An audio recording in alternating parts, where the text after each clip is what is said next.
Katika Kakamega municipality tuka realize kwamba tuko na ukosefu wa shamba ambalo tunaweza kulitumia kama cemetery, kwa sababu the existing cemetery ambayo tuko nayo imejaa kwa sasa, na ni muhimu wakati tumefanya hii tunaita special plan ya Kakamega municipality, imeweza kutupatia eneo ambayo kwa hiyo plan ile eneo ambayo sasa tunaweza kuitumia kama ya cemetery area.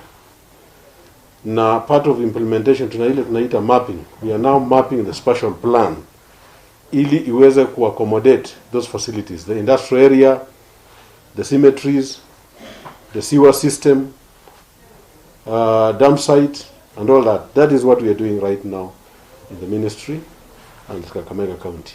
Kuna shamba ambayo tumenunua kwa sasa. Mipango inaendelea ya kuweza kupata hii mashamba ili tuweze kununua. Tulikuwa tunasema tunaangalia sehemu tofauti within the municipality kulingana na hiyo special plan. Ndio tutaelekea hiyo sehemu tuendelee ku negotiate na tuweze kununua hiyo shamba.